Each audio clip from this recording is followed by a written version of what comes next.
Welcome to YLC, the Young Leaders Committee that promotes and grows youth leadership that ensures the future leaders lead from today by educating and inspiring them to soar higher and higher.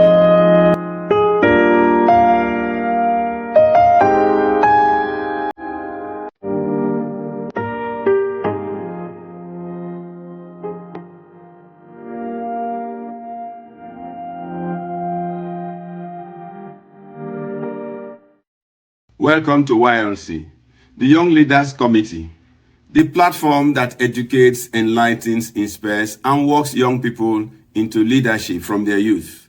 Young people, your leadership era begins today. No longer wait for tomorrow. This is the fourth session in this episode, and the episode title has been Equipped but Restricted.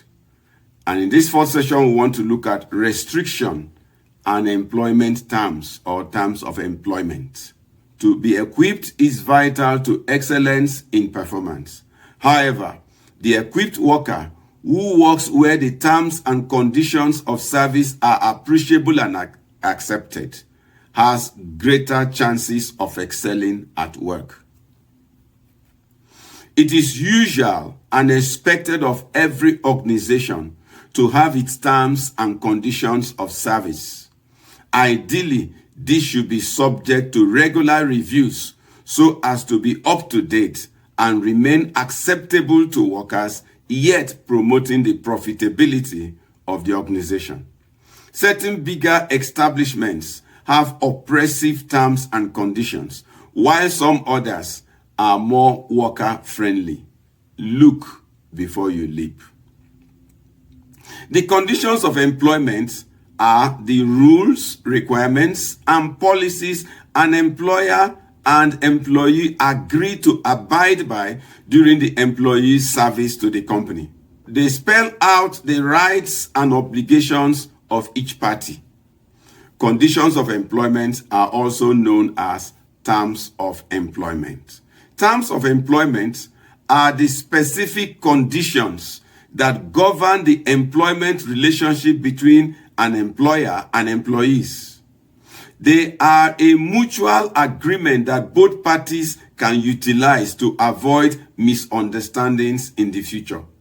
A major cause of disagreement and squabbles is that both the representative of the organization and the employee may not have been part of those who crafted these terms of employment.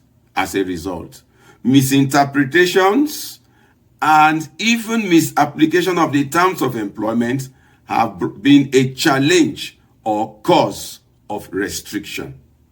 The terms of employment should be set out in the employment contract.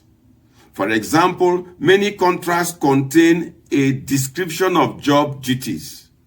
An employer can rely on the contract which stipulates that the employee agreed to perform the job duties as described. This might not fall in tandem with your present equipment.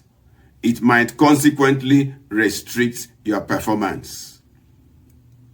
Depending on the location of the organization, its type, its spread and scope, among others, a worker ideally should know these terms of reference or employment even before applying for a position there.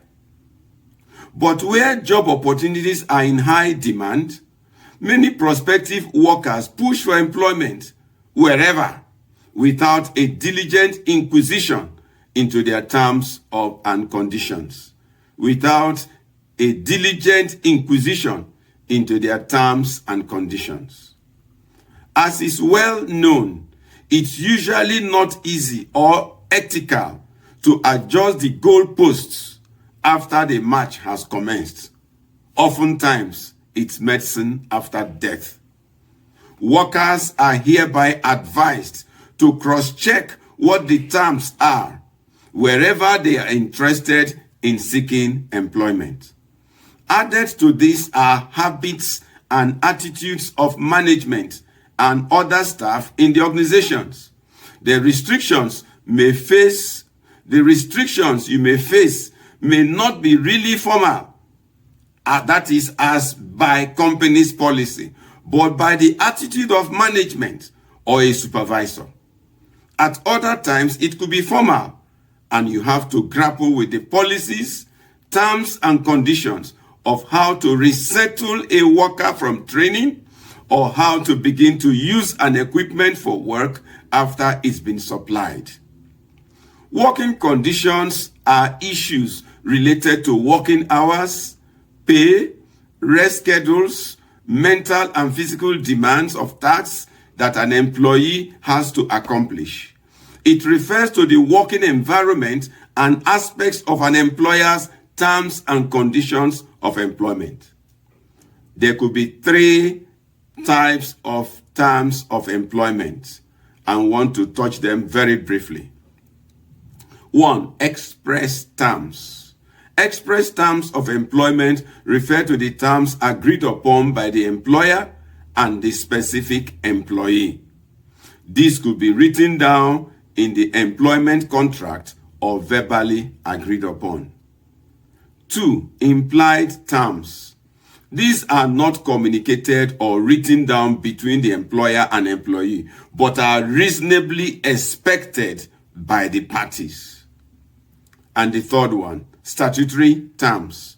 These are stated in government employment standards and legislation that are inserted in the employment contract. That is, they are generally beyond the organization you are interested in. Restrictions are imposed on workers and their work by the terms and conditions of employment. They stipulate the work environment and style. They may stipulate, for instance, when an equipped worker is to resume after training, whether or not to move straight to the new position, the terms of utilizing the equipment given to the worker, the protocols to follow in beginning to use a given equipment. Protocols are a part of these terms and conditions of an organization. Some may be in the express terms, while others may be in the implied. There are 3 conditions in which work is to be done. 1 is the work specifications and its quality deliverability. 2 is the time in which it has to be completed. 3 is the budget in which it has to be accomplished. While these have organizational demands, there are often changes in the disposition of workers that stimulate a new demand which may not be acceptable to the organization. Restrictions are usually not all negative.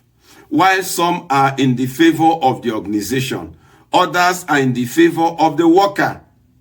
If for any reason you have a restriction you cannot eliminate, then consider how best to cope with that situation. There's likely to be a cherished alternative. Our hero got the victory without the equipment he was offered. Thanks for tuning in. We'll see you at the next episode. But before then, please take note, Young Leaders Committee is a mentoring group for the growth and stability of young leaders and prospective leaders from all walks of life across the globe. It promises potentials and opportunities for encountering all classes of young people and turning them around into excellent materials. Registration has commenced. The earlier you get registered, the better your chances. You can use the link on the screen, www.gedamconsult.com, to register. It's free. We hope to meet you there.